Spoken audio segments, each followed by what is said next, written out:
thing, that at that point we got quite a lot of attention in the music media, and people just thought, you're nuts. You know, what are you doing? But, you know, we said, well, it's a good project. I mean, it is. And we spent, you know, if we just wanted to piss off Pepsi, we could have made it in 2 weeks, but we spent 3 years working on it to make something we thought was really, really good. And in the end, Pepsi did get a hold of it. And we ended up actually on NPR again, where Pepsi spokesperson basically said, well, what did he say? It's no Abbey Road, but it was a pretty good listen. That they were just going to allow it to exist. And we thought, that's not as dramatic as being sued, but actually that's progress of a weird, you know, sort.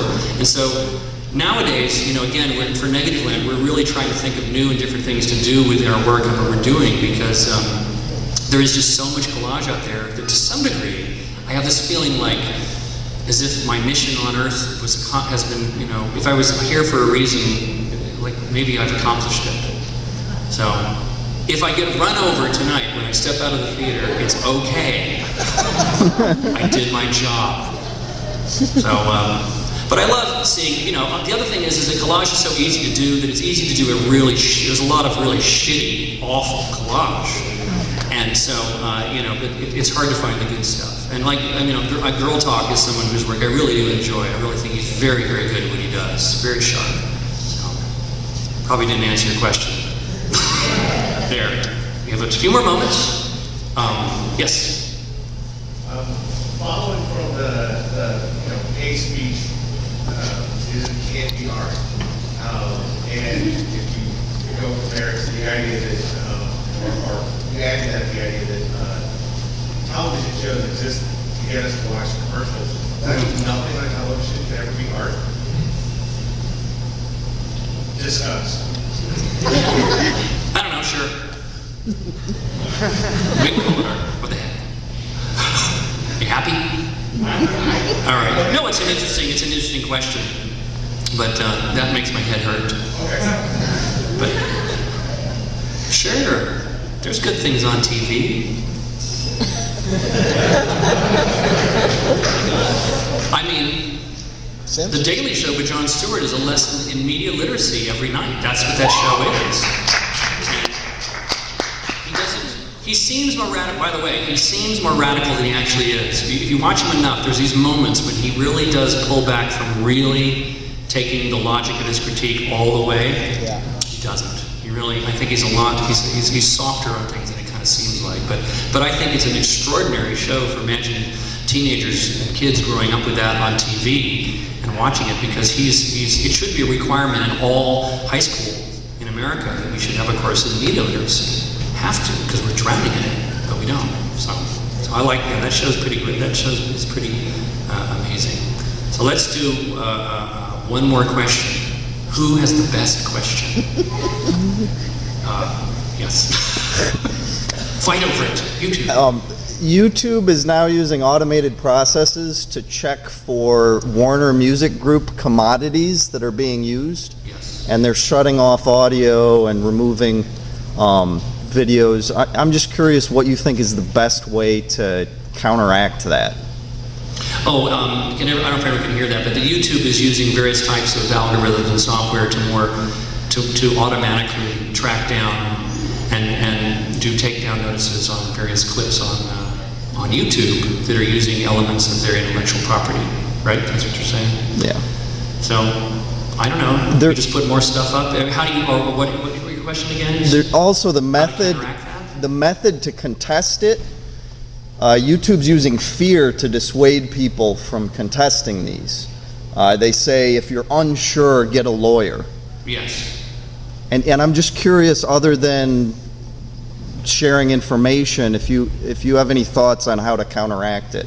How many thoughts to counteract? Not really, because as interesting as YouTube is, and it really is a sea change, it's absolutely a sea change in how things operate, at least in the West. Because remember, in the rest of the world, people don't even have a telephone yet, let alone a laptop. It's important to remember that. But you know, YouTube is a privately owned company. You can do whatever the hell they want. If you want, you know, if you really don't want anyone to mess with your stuff, put it up on your own website. You know, and it's much more likely that nothing will happen. It won't bother you. YouTube becomes this incredibly easy spot for them to just constantly patrol it and look for stuff. But on the other hand, when things are taken down, they're put back up again right away. That always is happening. So it's a whack-a-mole game that never really seems to quite work. And that's a level of policy where I'm not really worried. I'm not really that personally engaged in trying to figure it out, because I think it's just a big, screwy, sloppy thing. It is slowly changing, and it's interesting to just kind of observe it. I mean, it's really interesting to watch how you've got these sniping battles going on between giant corporations where the people who make all the hardware, the digital gigaws, are controlled and made by people who want platforms as open as possible, because the consumers are going to like that you can port all your digital data around from different ways and reuse it, and it's open and usable. But the people who make the content want things as shut down, locked down, and limited as possible. So then you actually have these like fights and lawsuits. It's like we can just kind of watch, you know, as they shoot each other over our heads, you know, as Apple and Disney are suing each other and stuff, and kind of work it all out. So my idea is, you know, for Negativland was always to just continue doing what we're doing, you know, and encourage people to, you know, violate copyright law as often as possible. in making interesting work and art, not bootlegging, not pirating, because that's a whole other thing, but, you know, actually just keep doing it. And that's the thing of, we went back to running our own record label, and whatever you think of our work since we've been sued over the last ever many years, we've continued to be pretty prolific and do a lot of work and tried our best to do good work, but we hope that if anything, it sets an example of why this is interesting, it should be allowed to exist, you know, and it really deserves to be actually left alone.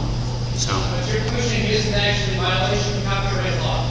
It's written into the copyright law. Well, sure, but that's not exactly. It is written into the copyright law, but we just don't have enough money and power to fight those guys. But that's shifting too, because in a weird way, somehow or other, Negativland has attained this very bizarre aura of respectability, which I'm completely confused by and almost uncomfortable with. But like I said, I'm suddenly in D.C., you know, going in and talking to people, you know, and they're mostly Republicans.